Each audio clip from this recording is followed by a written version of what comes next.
All right, Maria, you ready? Hello and welcome to our members and guests. My name is Maria Jordanides and I am this year's president of the DIA. Because of the global pandemic, we have opted to continue to hold our meetings as webinars. The two key mandates of the Digital Imaging Association are to provide education and networking opportunities for our members. At this time, we have to forego networking for everyone's safety, but I do hope you find the educational aspect worthwhile and we look forward to your feedback. Our membership is comprised of pre-press, printers, packaging converters, designers, advertisers, print buyers, equipment, and consumable manufacturers and vendors. If you are with us as a guest, please consider joining the Digital Imaging Association. Today's session is an example of the high caliber meetings we run. If you would like more information on membership, please contact either myself or Marg McLeod at 416-254-4941 or marg@digitalimagingassociation.com. Like most trade associations today, financial stability does not come from the membership revenues alone, and so we turn to the vendor suppliers to support our goals as an association. We are honored to continue to receive the support and recognition of the DIA's contribution to the growth and development of the graphic imaging sciences industries from the following companies. Platinum sponsors: Canon, HP, Konica Minolta, Spicers, Swiss Q Print, Trinet Global Logistics. Gold sponsors: Adobe, Fujifilm, Graphics Canada, Kodak, Heidelberg. Silver sponsor: Sydney Stone. Please consider these companies and their demonstrated support of the industry when making your purchasing decisions. Technology for this webinar has been generously provided by HP. Bringing print to life with embellishment. Embellishment technology has given printers a new tool and opportunity for differentiation, advising customers on how to use the myriad of options available through digital finishing, including foiling, die cutting, embossing, raised UV. While still evolving, digital embellishment has gained momentum and the adapters have either made it soar or dropped it. The DIA has put together a panel of experts to give us insight into embellishment technology, its markets, strengths, and challenges. Today's moderator for our webinar is Stephen Longmire, National Sales Manager, Sydney Stone, a silver level DIA sponsor. Stephen's roles include researching new product lines and manufacturers to distribute, setting pricing structures, managing the partner program, and conceiving and implementing marketing initiatives to support sales efforts. Prior to joining Sydney Stone, Stephen was the associate publisher of Print Action for 13 and a half years and was responsible for sales, special projects, organizing and hosting the Canadian Printing Awards, as well as Print Forum. Stephen has supported the Canadian Print Scholarship Fund for many years and has also served on the DIA board for 6 years, including the last 2 years as president. Stephen, I'll pass it over to you. Thank you very much, Maria. At this point, I'd like to introduce Warren Mccaffrey, who's president and CEO of Trinet Global Logistics. Some of you first met Warren on our supply chain chaos webinar that we had in October of last year. Warren joined Trinet in 2001 and became president and CEO in 2008. Trinet has been a Drakkar division since 2016, and with 15 plus years of experience in freight brokerage and logistics in many industries, Warren brings extensive experience in transportation of goods throughout the world. He developed Trinet Canada's and US brokerage operations and technological profile, serving shippers in North America. Warren, if you wouldn't mind saying a few words. Yeah, hey, thank you, Stephen. Thank you, everybody. So listen, I know I have about 5 minutes before the big show starts. So one, I just want to thank Mark, Stephen, and the DIA organization for allowing us, I guess, to be a platinum sponsored for the industry. When we sort of embarked on the sponsorship, what we took a look at is are we able to help the industry? Because if there's no added value, then there's no sense of us being part of it, or it doesn't bring any added value to the membership. So when we took a look at it, we understand the industry, and especially in the last couple of years, what's been going on with the supply chain and how we position ourselves in the market. I think we have a very good idea of what's going on in the digital imaging association world, with the printing and the challenges. So we thought that, we can help the DIA move forward on the logistics side of things. So we've been around for 20 years. We're going to have I'm not going to go into too many details today. We're going to have a February 3rd webinar to really dive deep into what our technology can do, what our service offering is, what are a lot of the benefits that we're going to be bringing to the DIA. But just in short, we're a full service 3PL. We have our own technology, so think of it as a TMS for our customers with visibility on the small parcel, LTL, air and ocean, and we built it ourselves, so we're very flexible on that.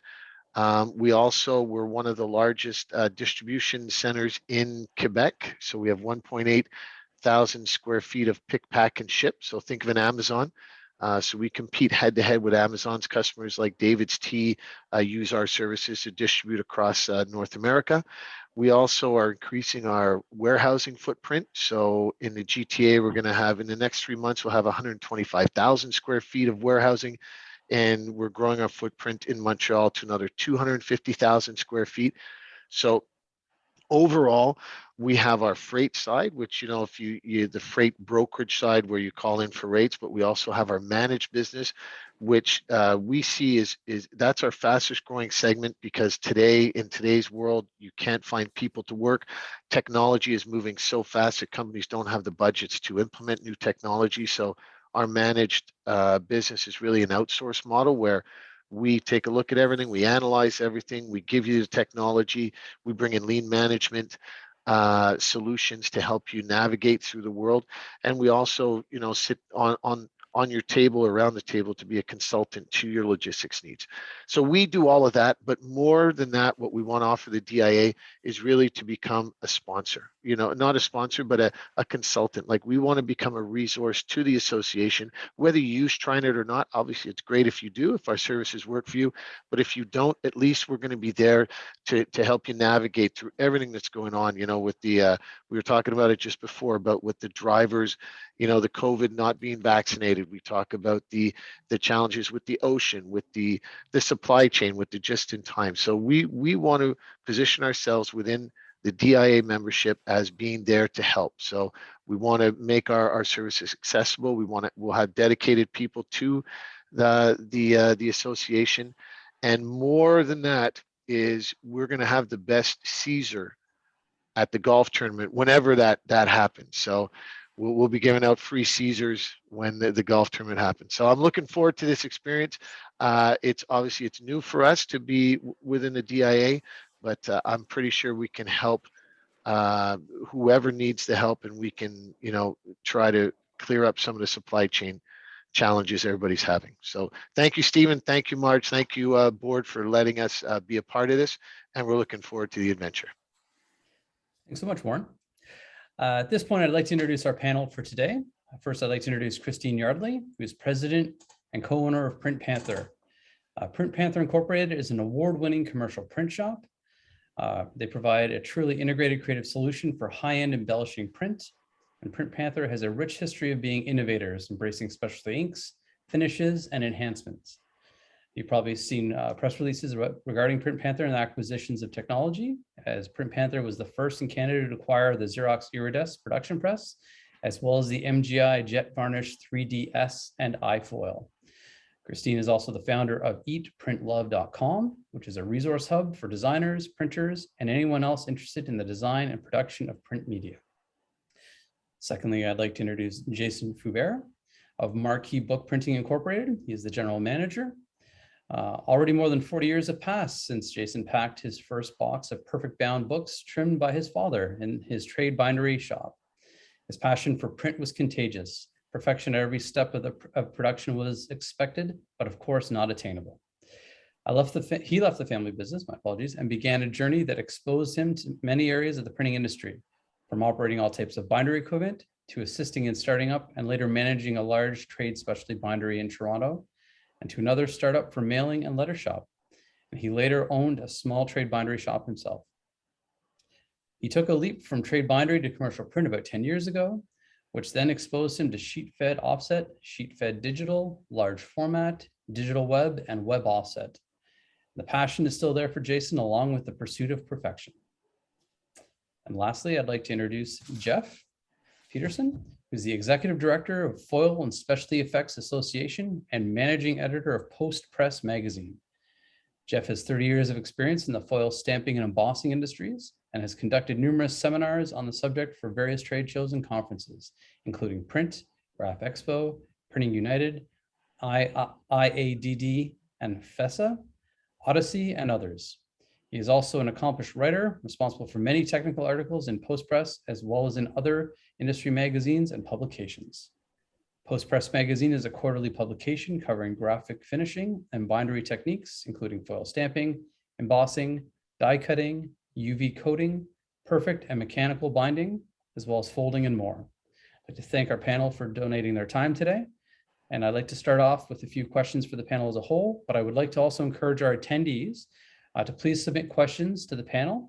You can denote the panelist's name that you'd like the question set to if it's a specific panelist, but if not, I'll pose the question to the panel as a whole. At this time, I'd like to start with Christine and just ask, what made you get into printing embellishments in the first place, Christine? Kind of what was the thought process that brought you down this path?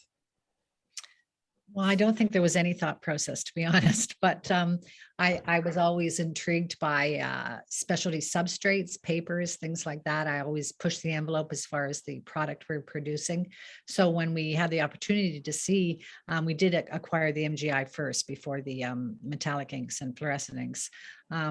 We were, fell in love with it instantly. And, I loved the word someone used at the beginning of when I was reading through the questions and answers about embellishment evolving, because a lot of people think that it's kind of, it at its peak, but we are evolving. And so what I loved about it and what intrigued me right out of the gate was that it could evolve, that there was so much potential there, that it was untapped potential, because I'm in my 5th year with the MGI. So, it's been part of our way of thinking and our core competency now for so long, but it's still evolving. And I think that's what intrigues me then and intrigues me now. It's just the unlimited potential, really. Fantastic. Jason, I'll ask the same question to yourself. I didn't really get into it. It fell on my lap when I started with, really when I started in commercial print. In the bindery, it was pure print finishing. When I got into commercial print, started with foil stamping, UV coating, and pretty much everything else. Now with here at Marquee, we also own Coatings Canada, which gives us access to a large array of types of finishing, including, like I said, foil stamping, embossing, glitter, spot UV, and then obviously different methods to achieve the same results or different results of all of those types of specialty finishing. Perfect. And Jeff, I might ask you too, in terms of your experience and also with the association kind of and the members, kind of what was sort of the jumping off point that many of them got into the embellishment market recently? Well, certainly, talking from a digital standpoint, we've seen several of our members. Some of them are, as Jason was in at one point, more in the trade bindery and finishing. We've had some of our members who have gotten involved with getting like an MGI JETVarnish that Christine has, or potentially like a Scodex digital decorating press, and have really expanded what they had been doing in the past. So they were in the past mostly a more traditional, again, as Jason mentioned, foil stamping and embossing, and from a conventional standpoint, using a die engraving to create a metallic decorating finish. Well, now, of course, with the digital processes that are out there, it provides just another avenue for them, as well as companies like Christine that's doing it all from the digital printing all the way to the finished decorated piece. But it's certainly opened up new markets. Many of our members were concerned when digital decorating started becoming a popular process and growing. And as Christine said, there's still a lot of things that are evolving. However, what's happened is really the digital decorating market has grown, has really created a bigger market overall, a bigger piece of the pie for metallic decorating, for spot UV coating. It's really created, just more, potentials for all different types of decorating. And the digital fits a niche. The more traditional foil stamping fits a niche. There's also growth in cold foil that a lot of offset printers are now doing in the cold foil area, and it really fits a niche too. So there's really a place for all of it. You're totally right. A lot of people think kind of printing embellishment is sort of a new technology, and it is in terms of the digital aspect and applications of, jobs of one, but also, historically, cold foil stamping, embossing, debossing, all these sorts of things, more of an analog process, have been around for quite some time. Good point. I'd like to ask, actually, I'll start with Jason on this one. Since you arrived with an existing technology already in place, how did you convert your existing client base to kind of realize the potential of some of these printing embellishments that you now had capable of offering them through Marquee? Yeah, that's really a big part of the upsell to gain that increased market share, essentially. If you have the ability to finish with different embellishments, you can sell them on producing their products a certain way, depending on your capabilities, or what capabilities you can get a hold of. So it allows you access to larger market share, and then ties into building that relationship so you can create that longevity with that customer or client base. Correct.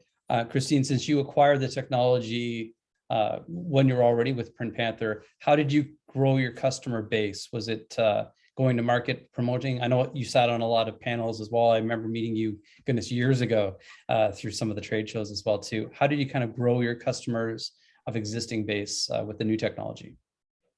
Well, I don't really think of it as a new technology anymore, so I don't approach it that way. But I think most of my client base, and whenever I'm going after a new piece of business, I reinforce that by using these enhancements, whether it's a spot varnish, whether it's a foil, whether it's a metallic ink or a fluorescent ink or anything, you're able to kind of get their branding into a position where maybe it hasn't been before. So even smaller brands, you don't have to be luxury brands. A smaller brand, you can make a custom color, with a fluorescent ink and a foil. And so I think that it's kind of nice that for my client base, I've been able to give them a superior product.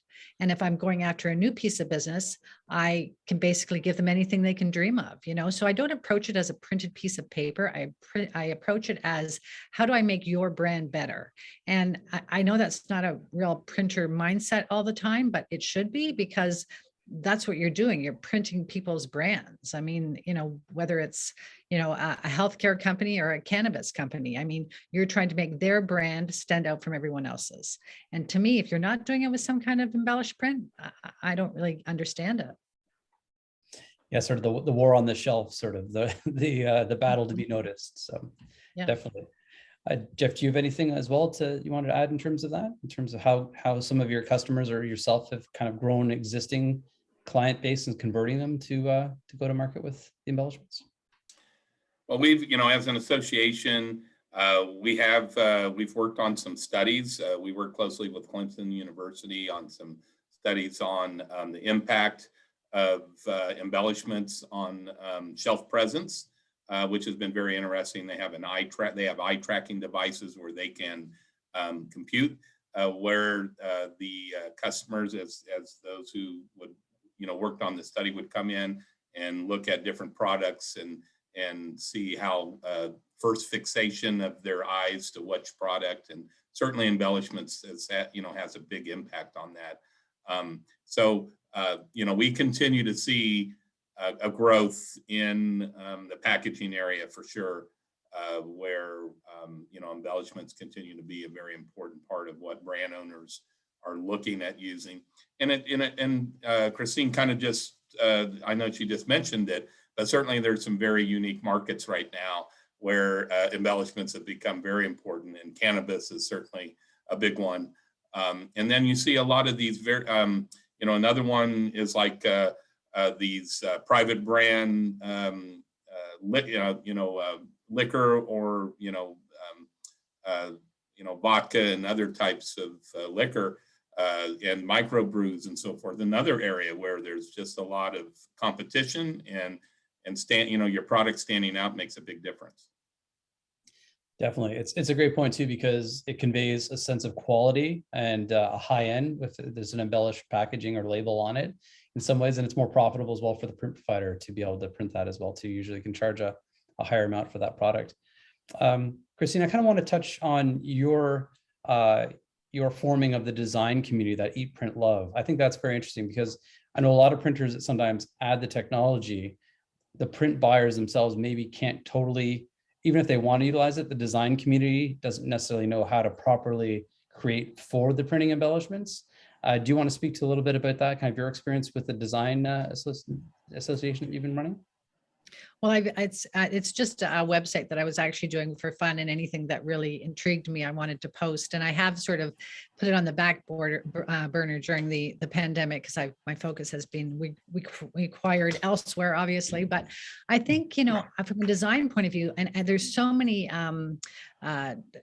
things that are being directed to that, like Project Peacock, for instance, I've been involved with over the years. That's going to designers, that's going to creative people, but also just the schools too. Like if any university or any college that's teaching graphic design or anything like that, they're always incorporating the print side of it. It's not just media. Everybody thinks it's digital, but it's the whole package, right? So I think from a design standpoint, I don't find that I have to teach a designer anymore what's available. What I can help them with is maybe doing it a different way, or maybe something they hadn't thought of. But I think they're getting more aware of what the technologies are that are out there.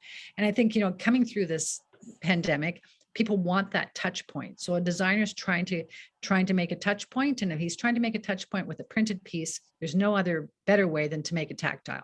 And the best way to make it tactile is to embellish it. So I think the design industry, or the design community, I should say, not industry, is relying on the print industry to keep them up to date on things. But I think they're very versed now as compared to 5 years ago, where they had no clue.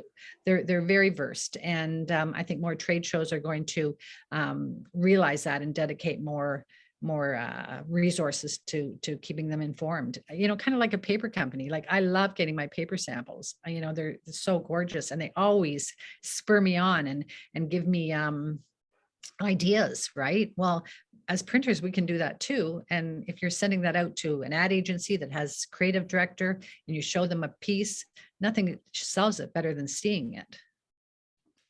You're right. Passing it around the boardroom table, sort of everyone handling it, seeing it. Yeah. It's Jeff, do you want to kind of talk? I see you're wanting to kind of offer something there. Yeah. And I think Christine makes an excellent point about that. I do think designers today are much more educated than they were just a few years ago. And I would say that I'd like to take credit for that, but I'm not going to take all the credit. But because we do a lot of work to try to educate the designers. We have a foil cheat sheet book that we put together that talks about all the different metallic decorating processes, from digital to cold foil to more conventional hot foil. But what I really think has really spun on the education of designers is the digital decorating processes that we're talking a lot about here. Because that, there's companies like Konica Minolta and others that have a lot of resources to be able to, market and advertise and get samples out and so forth. So that is really, since digital decorating has come on, it's really spun the ability for designers to be more educated on what it's all about. And, and Christine will be humble, but you know, one reason she is so successful is that she is able to take that creative side and match it with, you know, what her production abilities are with the MGI and her printing capabilities. And being able to have that creative part, I think, is very, very important to be successful, if it's digital decorating or more conventional as well. I know even actually a customer, not customer, my apologies, a college up here or a university, Ryerson, their final graphic communications program, their final year students, they produce and design a specific product to be printed with digital embellishments as well every year. So they're even kind of educating them at that process coming into market of what's capable, and they've won many awards. So yeah. Jason, do you have kind of any comments about the designers that you deal with through you as well? Yeah, I would agree. Definitely the designers are, there's a lot of knowledge, especially over the last 5 years. And really to add on to what both Christine and Jeff said was, there's different ways to achieve the same results. And depending on which company you're dealing with, as far as where you're getting your printing and finishing completed, you need to really work with them, and that company needs to train the designers or whoever's purchasing the embellishment finishing on how to achieve what they're looking for. Because really, when you get down to it, it's the people on the floor that are the experts. And you don't want them to say, I don't understand why they want us to do this. If we only did this, then we would get that. So I think that it's important for the printers and the sales reps to work with the designers and the buyers to help them really achieve that vision that they had when they designed the piece. Perfect. And one of our attendees here made a comment of, they often have books, actually it's Alexandra, they often have books from specific companies, I assume that would be manufacturers, that they follow to create embellishments as well too. So it's also up to the manufacturers as well to kind of educate the print community what's capable, what's possible. So since both yourself, Christine, and Jason, you have multiple embellishment technologies, kind of what was the easiest one to kind of integrate into your workflow and or integrate into the sales cycle? I'll start with Jason on this one, if I may. Well, really, the most simple one is a single ad, which would be, you know, a simple lamination or flood UV. That's as easy as it gets. And all depending on the type of look you want. Do you want to mat it down, or do you put a varnish, for example? Do you want to mat it down? Do you want to gloss it? Do you want it to pop out? And then there's a million options based on that simple start. But that's the easiest place to start. And again, there's still significant amount of training and coaching required, even for a simple lay down like that. Christine? Yeah, I mean, I think it is true. I think the easiest one to our workflow is probably fluorescent inks and metallic inks, but as the laminations and the specialty foils and varnish that you can work with are evolving. My favorite word of the day, but you know, we are always trying a new laminate. I just saw a new laminate this morning that I love, that has so much texture to it that I'm excited to use it for my next piece. But I think you have to, I don't know our workflow without those embellishments per se, because they really drove the business to where it is today. So we grew with our embellishments. It wasn't the other way around. And I think that's why it's been second nature to us, where if someone's bringing it in from the scratch and never had it before, they're trying to work it into something that already exists, where it really made us exist, for lack of better description. But I think the metallic inks and fluorescent inks were the easiest, except that people don't really understand fluorescent inks. They just think it's a bright ink, and it's so much more, because if you use it as an underlay, it completely changes things. So there's education there too. Perfect.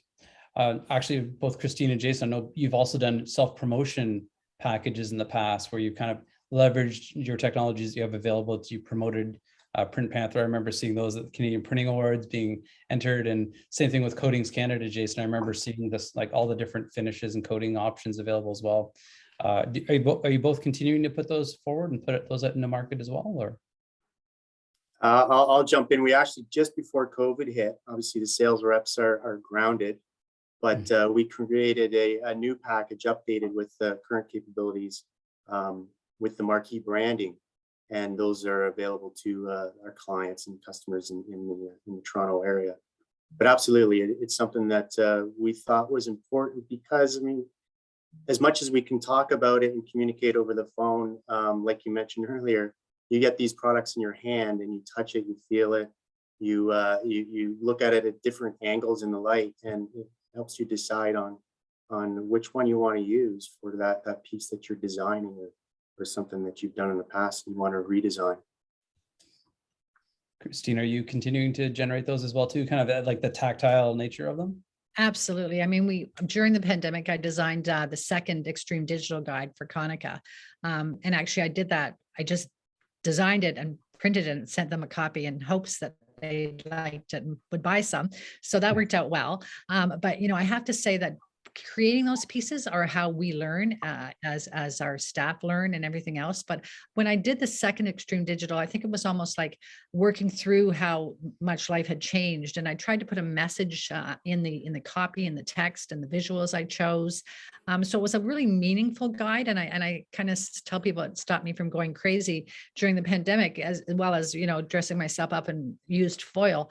But, I you need a creative outlet. And if, I need to always produce something. So I'm designing the next third extreme digital guide, but I'm doing it completely different because I think you have to keep reinventing. And that's the hard part. Reinventing is so hard. You can't sit and just say, okay, that was great. You have to get on to the next thing and get on to the next thing. And, that's the hard part, trying to think of what's next. And when you have so much technology, we just got a new die cutter that's a lot of fun.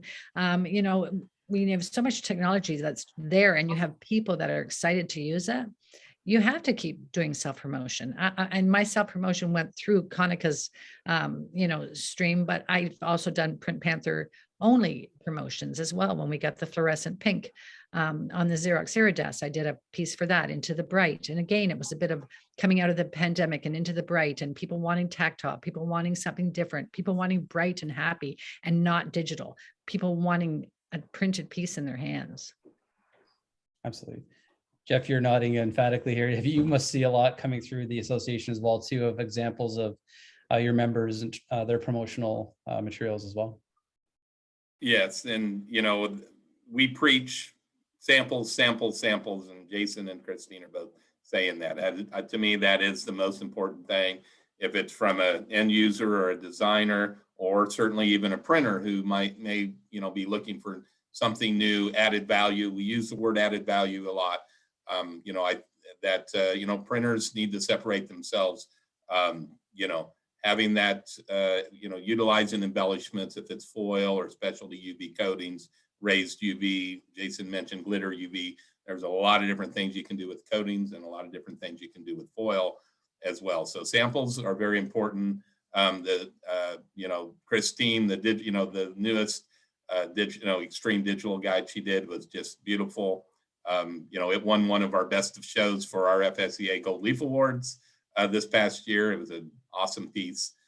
So I'm very excited to see a new one, but being able to have those examples, I think makes a huge difference when people are making a decision on what type of embellishment, or if they're going to be using embellishments at all on their printed piece. Actually, I'll stick with you, Jeff, if I may. Is there sort of one piece that stood out to you that kind of is the one that you thought was kind of the most intriguing or most unique use of the technologies available to it, or the multiple use of technologies and applications?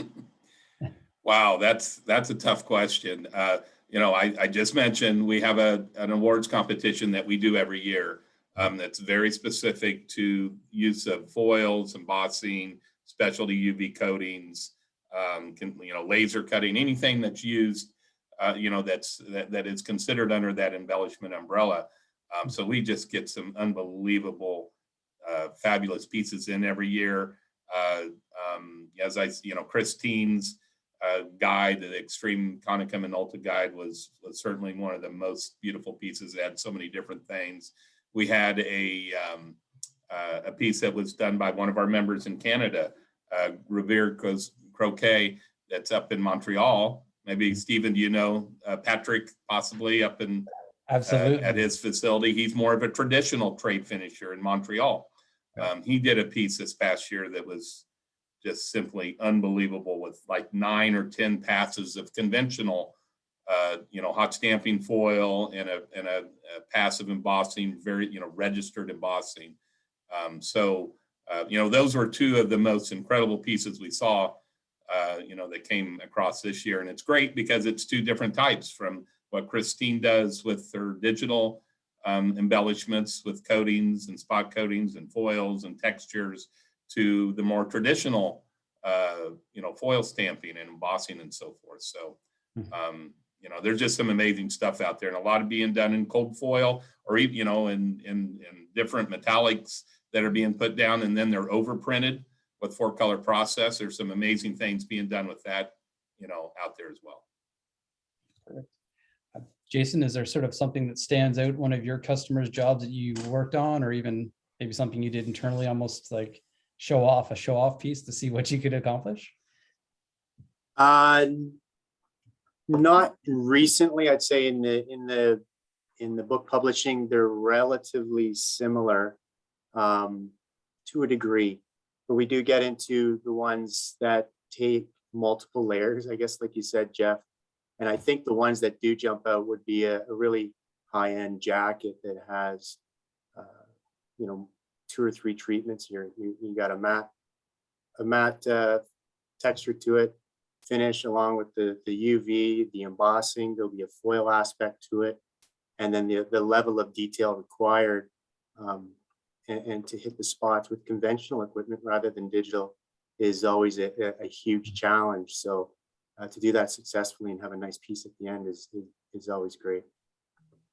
Fantastic. Christine, I'll ask you if there's sort of one piece yourselves or customer base that kind of really stands out, one that you kind of hang your hat on, or? Well, I'm working on a kind of fun one. This is a bit of a promotion for Jeff here. I'm working on, I don't know if I hold it up. It's a very cool postcard for the Amplify conference that's coming up, hopefully in June. It's totally for print finishing and embellishment. So I knew when I did this postcard that I had to have my fall and varnish perfect, because we're trying to sell it as the project. So it was kind of fun to do this. And it was a piece actually that came from the very original designer's guide. I don't know if you can see the green face, but it's a fun piece to run. And we're running it right now, currently on press. I don't know if Jeff, you want to say a little bit more about Amplify? I probably haven't really done a good job with that. Well, thank you for that introduction with that. But yes, we're extremely excited about it's a brand new event that'll be June 14th through the 16th in Minneapolis, that we are partnering, FSEA is partnering with AP Tech, that many of you know, who for a long time was involved with the Graph Expo and Print Show. And so we're partnering with them on this event.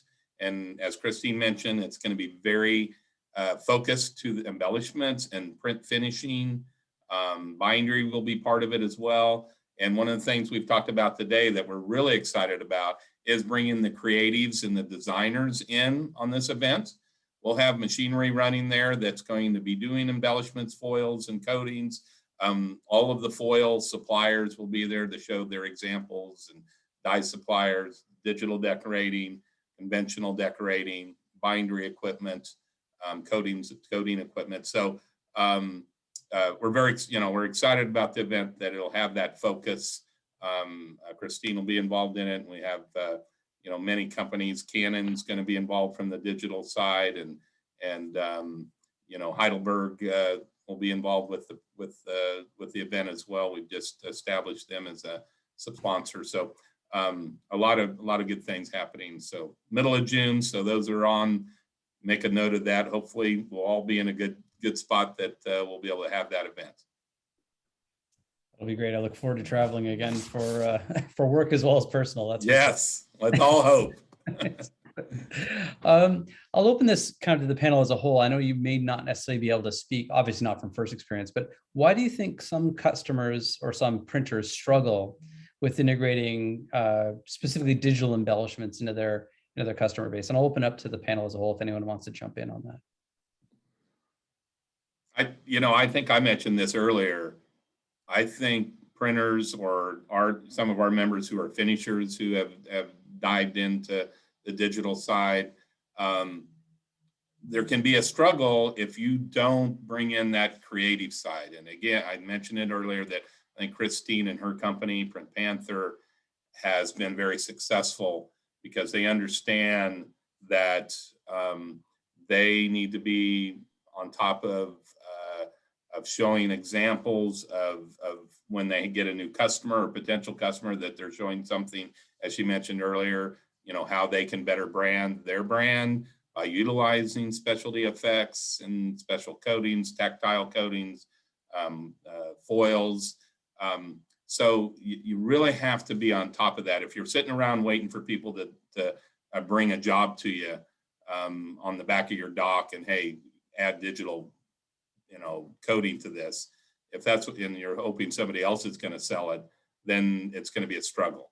You have to be, you've got to be out there and you've got to understand the process and understand how to sell the digital embellished process, in my opinion.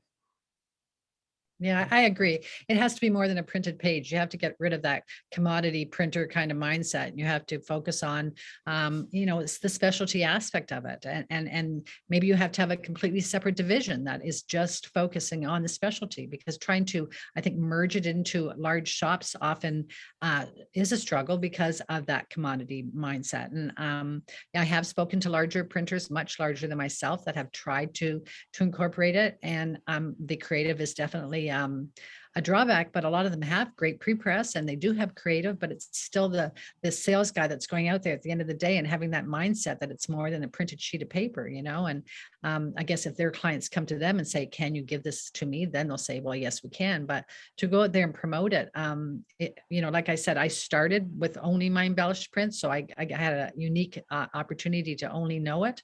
But if you're trying to incorporate it into a shop that has never done it, I think it can be very hard. Jason, do you have? Yeah, I agree. I think that is the big challenge. You're no longer, your reps or whoever, they're no longer order takers when it comes to any type of specialty finishing, embellishment. It's all about, what are you trying to achieve? Here's how we can help you achieve what you're looking for. Again, based on the technology you have in-house or access to through an outside supplier. But that's the key, is having that. I think, Christine, you nailed it. It's very difficult when you're a conventional commercial shop or trade shop and you want to get into that market. It's difficult without having any experience in that type of finishing and being able to answer the questions or guide people down the right path to create what it is they're looking for. That's the challenge. Yeah, great points. I think, kind of the commodity base has to go away. You almost have to be a collaborative salesperson to work with the customer to get the best possible result for them. Kind of on that vein, are there certain sort of design rules that either Christine, you utilize with a customer, kind of whether it's not too much, like they're wanting everything and it might almost be overboard on a certain item? You can convey luxury, but not almost go overboard on that? Or is there certain ways? Well, I always say less is more when it comes to foil and varnish. I mean, I don't particularly like doing huge floods of varnish, but I think that the parameters of whoever the client is, I would instruct them to maybe try this or that, but you'll always have a client that wants the extra bling. And if they want an extra bit of bling, go for it. And it's funny because I found a piece when we were talking, and this was the very first piece. It's a very shiny purse. The very first sample I got from MGI, and I fell in love with this. And I have this all these years later. When I look at this now and I think, oh my God, we've come so much farther than this, but this is a beautiful piece and it shows so much texture and life. And, I don't think there are parameters. I think that if you can educate your client and, if they think they like something, you can try it. But once they see it, and I do samples all the time, I'll do a one-off for a client often. I do a lot of small run packaging samples too. And when they see that they've chosen something that might be over the top, they usually understand it's better to pull back. I might, show them option A and option B. Also, there's things that we just can't accomplish, trying to varnish teeny weeny type. I mean, why? So sometimes it's just logic. Perfect. Jason, has you kind of been involved in anything similar to that, where you've almost had to less is more? Or? Yeah, it's I guess less is more, but you'll not often, but you'll run into projects where they want to have a spot UV on specific letters. And when you look at it, the guys, the operators in-house will look at it and say, there's no added effect to this. Yes, you can see the gloss, you can see the shine, but because of the colors you've chosen, there's no effect. You might as well just do X. And I think that's really important for what we talked about a moment ago, for your operations team conveying the sales and then the customer base on which effects really make sense. There's no point in spending extra money on an embellishment that there's just very little effect to it. So there's quite a bit of that. The other one that jumps to mind is if you're trying to hit on very, very fine print or copy or design, that always creates a challenge on how you're going to create and design that. Are you trying to drop it on top of print? Will the embellishment become the print? Those types of questions and the way to design a piece to, again, get that effect they're looking for takes that collaboration. And unfortunately, sometimes it takes more than one try when you create pieces like that are extremely difficult before you figure out how to do it right. Again, between the two teams. So, Jeff, any instances you were aware of as well too, with people kind of almost going overboard in some cases, or? You certainly see pieces that oh wow, that's just a little too much bling to it. We use the word bling sometimes, but I think an excellent point I wanted to bring up that Christine mentioned about being able to do one-up samples so customers can see it. Huge, that's a huge advantage of the digital decorating processes, where the tradition, a more traditional way, if you wanted to show something with foil or even a raised coating, you may have to make a screen and do it on a screen UV coating equipment, or certainly with foil, you have to make a die and engraving. So, having the ability to do that digitally without any of that tooling is huge, that you can, show those one-up type samples, or as Christine mentioned, shorter run packaging. So what I've seen, which is really, I think really a neat thing, is that, I've seen examples done or short runs done with foil and coatings on a digital type of press. And then if it's taken off where the brand owner says, I want this. Well, if they're doing hundreds and hundreds of thousands of cartons, that's not it. That can't be done on a MGI or a Scodex, those types of machines. So guess what? There was business here that came from a digital side. It turned into something that had to be more, done on a conventional large 28 by 40 sheet that was, printed and foil stamped and folded and glued, more conventionally. So, it can work that, I think all of the different processes now and with the growth of digital has, made positive changes throughout the industry. You actually kind of touched on my next question, Jeff, there. I was going to actually ask Christine if she's had the experience where she's kind of done like a versioning or the one-off sort of packaging where they've kind of set on a certain packaging and then moved it to more of a traditional or analog style print production and embellishing phase. Has that kind of happened with you, Christine? Absolutely. That's a big piece of our business. And that was one of the reasons we just installed the new die cutter, because we wanted to do the complete package. We were printing the sheets and embellishing the sheets, but we were sending them out for die cutting. Now we can complete those runs in-house. And I would say off the top of my head, we have 12 different companies we're working with where we'll just do, there's a quote I did today for actually a large packaging company that I'm doing, 24 of 3 versions of a package. And then they go and they sell that to the client. I've got different foils on each each carton. And then, I don't have no idea where the next run is being done, but my piece of the puzzle is the prototypes basically. So prototype work is huge. And I still do small packaging runs too of 500 or 1,000 for, smaller brands. But I love the prototype work because, it's high end usually. It's very visible. It's fun. Yeah, it's a big piece of our business. It's fantastic. Jason, yourself, have you had occasion of that? I know it'd be kind of in the different aspect, not the book publishing probably, but it would be in more of the other applications within Marquee. No, that's something that really I haven't seen too much of. Okay. Yeah, as far as prototypes and samples, other than creating the sample book, which is a huge project. Perfect. I actually was on one of the webinars we had before, and it was actually a relationship started there where a company similar to Christine's started doing the prototyping for a large 3-plant package printer based on the webinar. So they started actually to form that relationship there, which was great. I wanted to ask too, kind of in terms of where do you see the largest movement in terms of digital printing embellishment? Is it packaging? We've talked about packaging, we've talked about labels, we talked about cannabis. Kind of where have you seen sort of the biggest groundswell from? I might start with Jeff on this one. Well, I do think, packaging continues to be, that's one area that I think we all know in the printing industry as a whole that still has growth potential. We're still seeing growth in the carton and label part of the printing industry. That's one area that doesn't get, that the internet, the web doesn't really, change a lot.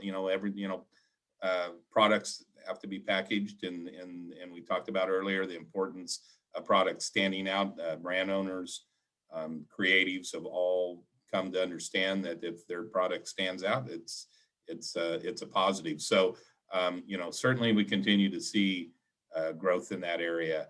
I think packaging is a big one, and then very specifically within packaging, I mentioned earlier, cannabis. All of our members and many of our members on the FSCA side have gotten involved from that, in the cannabis area where it's very competitive in those states where it's legal and they have the dispensaries. Their package standing out is extremely important. And to be honest, where embellishments really, really shine, no pun intended, is where it's a product, that has if it's a luxury product or a product at a higher price, guess what, the cost of the packaging does not have as much of an impact as, let's say, a box of toothpaste. What they're very conscious of what that carton costs, but more luxury type items, even if we're getting into private brand alcohol and certainly cannabis, it's not as big a deal. So they're very, very interested in embellishments and so forth. So we've seen a lot of growth in that part of the printing industry. Christine, kind of where have you seen the biggest movement of people into digital on your side? Well, I mean, I think that, I heard, oh, you have to be in small run packaging. Well, you have to be in wide format. I mean, there's always like, what's next, or else you're not going to make it. And I think that's a bit overstated. I think, I like to think of it as I'm providing a solution for the brands I work with. And if I need to incorporate wide format, or we need to incorporate embellishment, or any of the things that we can do, or I have access to, then that's the road you have to go down. Like, I don't think you should say, I'm going to do small run packaging and the world will be a wonderful place. I mean, I think you have to think of, look at my client base right now. What aren't I giving them? What could I be giving them? How could I change what I'm giving them? And what potential do I have to get other clients that might want to work with me?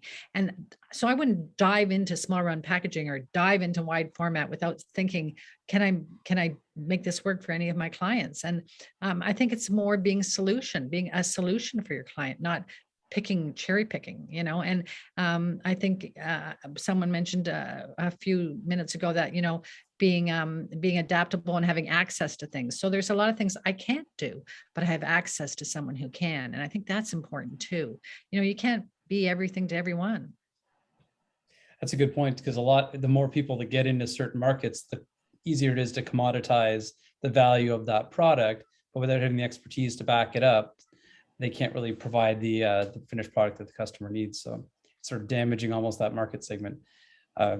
Jason, do you have I know you'd be more in terms of short run books, I would assume, in terms of the biggest push or kind of prototyping of books, or what's kind of the largest one that you've seen? It's funny, the short run books typically don't have the I guess the fancy embellishments. It's the longer run books that you'll see that they're looking to put on the POP displays at Indigo and the stores when you walk in, that end up having those embellishments because they want you to, you know, they want you to gravitate to that display, pick up the book, hold it, and obviously purchase it. So I haven't seen that, but what I did see before I got into the book end of the industry was in the commercial space, not on the print embellishment, but as far as the die cutting, because that was a digital space for finishing that I did get into after being in conventional. And what was interesting, similar to what Christine was saying, is what you find is you may have an idea of what the use of that piece of equipment is in the market you're going to go after. But what you do find, if you're creative, is, holy cow, I now have 90% of my options are things that I never thought about. And we can now do this for that client and that for another client. And if we do this way, we don't have to do it the conventional way we did in the past. And I think if you look at it really open-mindedly when you're looking into that equipment, you'll see opportunities that definitely are not ones that people talk about all the time, that make it worthwhile. That's a great point too, because when you're sending work out, you're never really working with it and developing and kind of playing with it and figuring out new products or new applications you can utilize it. Whereas if you have the technology in house, you have a lot of time to kind of tinker and be a bit of a mad scientist with it, if you will. So perfect. Okay. My last question, I'd like to put it there is, I'll start with Christine. Do you get feedback from your customers kind of with the ecstatic, the rave reviews, how something was really, really gravitated towards based on the embellishments that they utilize? Do you hear that firsthand from your customer? I do. And there's nothing, I like better.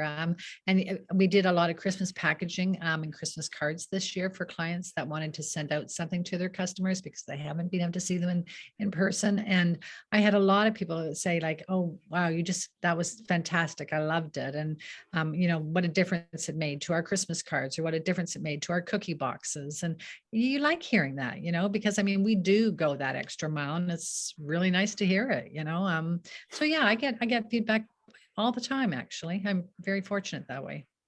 That's fantastic. Jeff, do you hear that like from your members, that they're getting a lot of feedback from their customers, like the positive, the raving fans, so to speak?